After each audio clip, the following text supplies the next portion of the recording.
ওয়াদা করলাম আর কোনোদিন কোনো ইনসানের আওলাদ রে কষ্ট দিতাম নাই। এখন হোসেন তুই দিনে তোর আসল নাম কিতা? হ্যাঁ, তোর আসল নাম মোহাম্মদ। আর তুই এতদিন সাদমান নাম হইছ, সাদমান নাম হয়েছে তোর না কিতা? এখন নীলিমা নাম হয়েছে, এরপরে মালিক নাম হয়েছে। তাইলে নীলিমা সত্য আছিল? কি দিবার লাগে? দুগা দেওয়ার লাগে তুই আনছস? মানে দুগা দেওয়ার লাগে তুই নীলিমারে আনছস? আচ্ছা, তাইলে খোঁজার দুগা দেখে শয়তান দুগা দে, কথাটা মনে আছে? মনে থাকবে নি তোর? মুমিন কখনো দুগা দেয় না আর দুগা খায়ও না। এই হাদিসটা জানোস নি? বুখারী শরীফের হাদিস। আল্লাহর নবী কইছেন যে মুমিন কখনো দুগা দেয় না, দুগা খায়ও না। কস না মুমিন কখনো? তুই দুগা দিবি নি আর?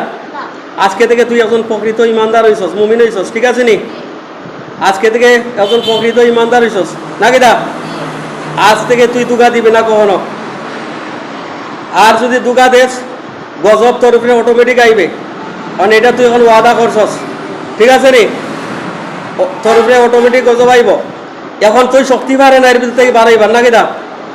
শক্তি বাড়ে না তো? হ্যাঁ, আমি যদি আল্লাহর পক্ষ থেকে তোর শক্তি দিয়া দেই তাহলে অটোমেটিক বাড়াই দিবি ইনশাল্লাহ। পারবে তো বাড়াইতে? তুই শক্তি করবে, আমিও আল্লাহ কুরআন দিয়ে শক্তি করবো ইনশাল্লাহ।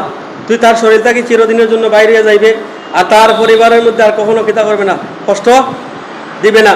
আচ্ছা হোসেন, এখন যে তোরা আগে কইয়া আইস 40 জন, এটা হাসান না মিশা? তাকস এই 40 জন আর কেউ ক্ষতি করেনি, খালি তুই ক্ষতি করস। তো তোরে এত ওয়াদা করেছিলাম, আমি মনে আসিনি তোর 4 মাস আগে যে ওয়াদা করেছিলাম তোরে, তোরে এত সুন্দর নাম তোর, বিশ্বনবী মুহাম্মদ সাল্লাল্লাহু আলাইহি ওয়াসাল্লামের নামে তুই নাম রাখছস। আর এত সুন্দর নাম রাখিয়া মোহাম্মদ সাল্লাল্লাহু আলাইহি ওয়াসাল্লামের একটা নামের প্রভাব আছে না তোর ভিতরে? হ্যাঁ, মোহাম্মদ অর্থ কি জানোস নি? মোহাম্মদ শব্দের অর্থ হলো প্রশংসিত জন। মোহাম্মদের অর্থ কি? প্রশংসিত জন। তুই আজ থেকে প্রশংসিত জন হইবে তো ইনশাল্লাহ। তোরে যেন অন্য জিনরা দেখিয়া ঈর্ষা করে যে এত আমলদার কেমনে হইল, ঠিক আছে নি ইনশাল্লাহ? কথা ঠিক আছে নি? আজ থেকে তুই বালা মানুষ, বালা জিন হয়ে দিবি তো ইনশাল্লাহ। আর কোনো মানুষের দুঃখা দিবে না। রসুলের সুন্নতের উপরে আমল করবে তো ইনশাল্লাহ। রসুলের সুন্নতের উপরে আমল করবে। আল্লাহ তোর এই ওয়াদারে কবুল করো, আমিন। আমরা সবাই কই আমিন, আমিন। আল্লাহ কবুল করুক তোর ওয়াদারে, তুই ওয়াদার উপরে ঠিক থাকিস। আর যদি প্রতারণা করস তাহলে গজব তোর উপরে নাজিল হয়ে যাবে আল্লাহর পক্ষ থেকে। তখন আমরা আর তোরে কষ্ট দেওয়ার লাগতো না, আল্লাহর পক্ষ থেকে তোর উপরে গজব নাজিল হইব।